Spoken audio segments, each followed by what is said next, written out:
Starting off match week 20, we head over to Villa Park, where Aston Villa host Nottingham Forest. As we are aware, Villa were 11 games on a winning streak. Arsenal ended it. I'm not going to say they were even unlucky, really. I think Arsenal deserved to win 4-1. But nevertheless, Arsenal still sitting third. And to win 11 games in a row anyway is remarkable. So I'm not pushing back Villa anything. I think, it's just the fact they were even there is itself incredible. Forest, on the other hand, have only won 1 in the last 5 and currently sitting 17th. They are well and truly, at this moment in time, in a relegation battle. It's not good enough for Forest standards. It's not good enough for Sean Dyche standards. I think they'll all know that. The owner will definitely know that. But I think they won't be getting back into any winning ways. Don't even think they'll draw.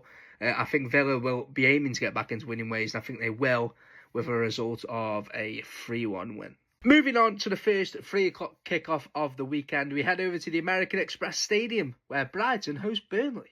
These are two sides absolutely desperate for a win. Brighton currently sitting 14th, where they are way, way, way too good to be. Brighton are way better than 14th position. Haven't won in a while. I'm going to say they're struggling to score goals. And they've got Danny Welbeck up front. I know, I get it. They scored 2 in the last game as well. But Danny Welbeck isn't really cutting it for them. There's quite a few players for Brighton, to be fair, that aren't cutting it for them at the minute, that have been in the last couple of years. They've even gone back to signing Pascal Gross back from Dortmund. So I don't really know what's going wrong with Brighton. Brighton fans, let me know down below what's going on, because you obviously aren't the Brighton yet, anyway, that we all know you can be. And that Brighton, I mean, is the type of Brighton that competes, I want to say, top 8. You can always beat a big team, but this season you haven't really been there. But it's a perfect opportunity to get back into winning ways. They are playing 19th position, Burnley. Haven't won in God knows how long. They've only won 3 all season. Yeah, this is a perfect game for Brighton to get back into winning ways, and I think they will. I can't see Burnley winning much more this season. I really can't. Maybe drawing. But this game, I think it's perfect for Brighton to get back into it, and I'm going to go with a 2-0 win.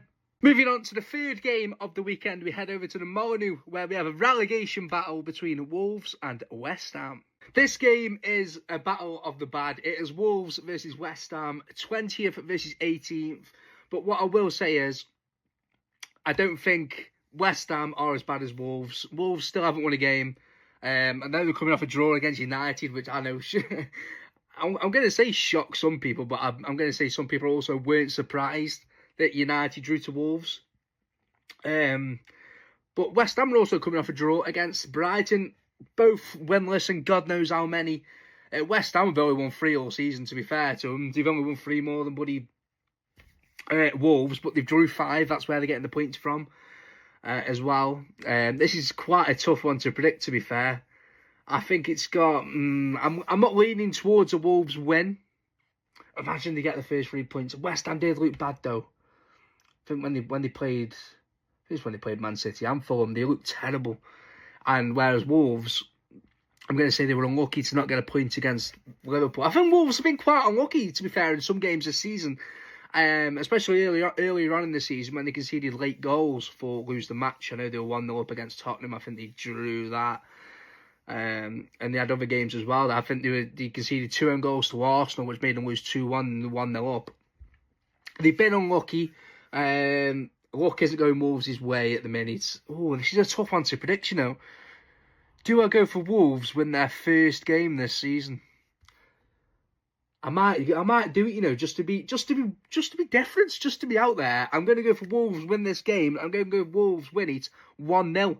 Wolves don't score goals. I think the highest scorer is their left back, and Wolves don't score goals. But I think they're not going to concede this game, and they're going to score, and it's going to be 1-0 Wolves. On to the final game on this Saturday, we head over to the Vitality Stadium, where Bournemouth host Arsenal. This is a match where both teams are completely different. You've got one team that's top of the league, and the other team that's struggling down at the bottom. Surprisingly, that is Bournemouth. I I don't know what on earth has happened with Bournemouth. I know the signing, I say this every week with the new signings, this January transfer window is going to be massive for Bournemouth, and they really need to sign some players. Because if they don't, they're going to continue to struggle, and they're going to find themselves in a relegation battle sooner rather than later. The draw with Chelsea, the 2-2 draws at a good point, but not when you're chasing wins. You can't keep drawing games. In the last 5 games, you drew 4. When they're playing against a team like Arsenal, who are currently sat first in the Premier League and coming off beating a team that won 11 in a row, not just beating them, destroying them 4-1, and now they've got a gap because Man City drew yesterday. So this is all Arsenal's now. It's Arsenal's for the taking at the minute. Arsenal can't afford to drop points. I've heard this is Semenyo's last game for Bournemouth as well. So he probably will want to shine for him. He'll probably have the game of his life against Arsenal, with it potentially being his last game. But I still don't think they'll beat Arsenal. Arsenal are too good defensively. I think they've only conceded 13 goals in the Premier League this season, which is remarkable. So that being said, I'm going to go with an Arsenal win, and I'm going to go for a 2-1. Moving on to the Sunday matches, we have a little derby in itself, a 12:30 kickoff between Leeds United and Manchester United. This game in itself quite excites me. Obviously, Leeds now, I think they are, is it 5? I can't remember off the top of my head, 5 or 6, unbeaten. They drew quite a lot of games, but they're doing enough to get away from that bottom 3, which is probably it will be their main objective from the start of the season. So just don't go down, stay up. And at the minute, they're doing really well. They're coming off a draw against Liverpool, Sunderland away, which was a really good draw. Obviously, Liverpool at Anfield is a really good draw. And a battering of Crystal Palace is a really good win. But this time, they welcome Manchester United, a team that are somewhat on and off themselves. They sit in 6th, coming off a really poor performance against Wolves. And they've got a lot of injuries at the minute, Man United, so this would be the best chance for Leeds to get some sort of results against Man United. Can I see it? I can see Leeds getting something from it. They rested Calvert-Lewin against Liverpool. He came on, did in fact score, but it was offside, and he is on fire for Leeds so far this season. Something United are lacking is a goal scorer, and Leeds have one. I think the Leeds will be up for it. The fans will be up for it. The stadium will erupt as soon as that whistle blows for the kickoff. The crowd will erupt. They'll be like the 12th man for Leeds. So that being said, I think Leeds will get a result here. I do think it will be another draw, though. Can't see either side winning. It will be very tough for Man United to get anything from this with the injuries they have, and itself going to Leeds is tough. But I'm going to go with a 1-1 draw. Moving on to the first 3 o'clock kickoff on the Sunday matches, we head over to the Hill Dickinson Stadium, where Everton host Brentford. This should be a really, really tough game. I'm not going to say it's going to excite many people if you're going to choose this match to watch, which you probably aren't. This is 8th versus 9th. Both sides have been had quite an alright season. I think Brentford have surprised in a few teams with how good they're doing. Keith Andrews, fair play. You have got a good team, but people just questioned you as a manager yourself, and you're doing really well, mate, so fair play. Everton themselves sitting 8th. I think they're doing fantastic so far this season. I know they've only won 2 in the last 5, but that means nothing, because overall as a season they've won more than they've lost, and that's why they sit in 8th position. Brentford, on the other hand, are 4 games unbeaten, believe it or not. 2 draws and 2 wins, coming off a draw against Spurs, which, I'm not going to lie, it's an okay draw, but you probably should be beating a team like Spurs, as they are at the minute, going downward in a downward spiral. So that being said, I'll quit the waffle, and I think this will be another draw for both sides. I think it's the most blatant draw. I think it really is. I don't want to say 0-0 because I don't want to be boring, but I do think it will be a 0-0. I think Everton defensively are really good. Other than that, yeah, 0-0. Moving on to the next game, we head over to Craven Cottage, where Fulham host Liverpool. Fulham have got themselves out of trouble as of late. At the start of the season, it looked very, very ropey for Fulham. but they have picked up plenty of results in the last 10 games to get them up into mid-table. They're unbeaten in 4, beating teams they should be beating like Forest, West Ham and Burnley. And then coming off, I was going to say, it's a good draw away from home against Crystal Palace. They welcome Liverpool. Liverpool are a sticky one. They still sit in 4th in the league. I think they're about 6 or 7 unbeaten, something like that. But so many other fans aren't happy, and I can see why. They're coming off a draw against Liverpool. Coming off a draw against Leeds, a game they should be winning, and then they narrowly beat Wolves 2-1. Same with Spurs, and then I think they drew 3-3 to Leeds. The games they should be winning. I can see why Liverpool fans are upset, but you're winning games. You know, you're sitting in 4th with how you started the season. You're probably surprised that you're even in 4th, but yeah. That being said, I do think this will be a draw, though. I think both teams will still, be unbeaten. Fulham will make it 5 games unbeaten. Liverpool will make it however many. And I do think it will be an exciting game, and I'm going to go with a 2-2 draw. Moving on to the next game, we head over to St James's Park, where Newcastle host Crystal Palace. 2 teams that definitely should be doing better than what they are doing. Newcastle sitting 13th. They should be doing way better than 13th. They have lost the same amount as they've won in the Premier League, which is a bit weird for Newcastle. I know they've got a lot of injuries. Fair play to them, especially in the defensive area.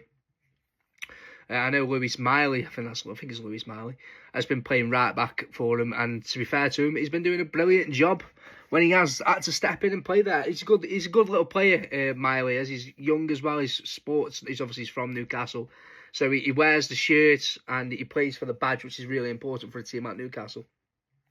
Crystal Palace, on the other hand, are 4 games without a win. Dropped all the way down to 10th. I don't know what's happened to their season. They fell off massively. I know a few of the players, I'm going to say 2 players they missed massively are Munoz at right back and Sarr. Without them 2, they look a completely different side. They've got no attacking threat going forward. I know Mateta scored last game, but they're struggling to score goals ever since Munoz and Sarr have left the team. So that being said, St James's Park is a really tough place to go, even for Crystal Palace. And I do think Newcastle will win this one, especially off coming off a good win against Burnley. So my prediction for that would be a 2-0 Newcastle. Moving on to the final 3 o'clock kickoff of the weekend, we head over to Tottenham Hotspur Stadium, where they host Sunderland. Tottenham Hotspur are a side that are desperate to get back into form. They currently sit in 12th, way beneath where they want to be. But probably not where they should be, especially with them playing European football as well. They never had the squad depth for it. Still don't have the squad depth for it. For them to think they deserve to be in the top 4 while playing European football, with the squad they've got and with the players they've got, it's a massive no-no. They will need to recruit massively in January. I know they've already sold Brennan Johnson to Crystal Palace, which I think is a bizarre one. He must have wanted to leave. Because he was a real good squad player, and when he played, he did the job. But Tottenham really need to start picking up wins. I know they're unbeaten in 2, winning 1, drawing 1, but listen, it's not good enough. Thomas Frank will know it's not good enough. But moving on to Sunderland, they are 4 games unbeaten, drawing 3, winning 1. Currently sit 7th in the Premier League, still 7th. If you told me at the start of the season Sunderland would be sat in 7th going past New Year's Day, I would have laughed at you. What a job Reggie Libre's doing for Sunderland. He has been remarkable. The squad he's put together, the players he's brought in have been brilliant. Only lost four all season in the Premier League, and fair play to him. Fair play to him. I do think they'll win this as well, Sunderland. I'm going for an away win. I do think Tottenham, every time I watch them, they just don't impress me. Not even when they win, they don't impress me. But when I watch Sunderland, and even when they don't win, they still impress me. So I'm going to go for a Sunderland win here, and I'm going to go for a nice, steady 1-0 win. Moving on to the final game of the weekend, and probably the game of the weekend, we head over to the Etihad Stadium, where Manchester City welcome Chelsea. Skipping over Man City, moving straight over to Chelsea. Obviously now managerless. I know the favourite for that job now, if I'm going to butcher his name, but it's Liam Rosinha, the guy that was at Hull a few years ago. I don't know if that's an improvement on Enzo Maresca. In my opinion, it really isn't. A little rogue shot for the Chelsea manager that's come to mind, maybe a Cesc Fabregas or a Xavi or someone like that. But instead, they're obviously going for someone like Liam Rosenior. Hopefully I'm saying his name right and not butchering it. I apologise if I have or offended anyone. But Man City currently sitting second, chasing Arsenal, and they dropped points against Sunderland, and they really can't afford to do it again. And I don't think they will do it again. I think they'll beat Chelsea. I think Chelsea have been on some sort of a downward spiral for the last 5 or 6 games. So therefore, my prediction for this game will be a steady 3-1 win to Manchester City.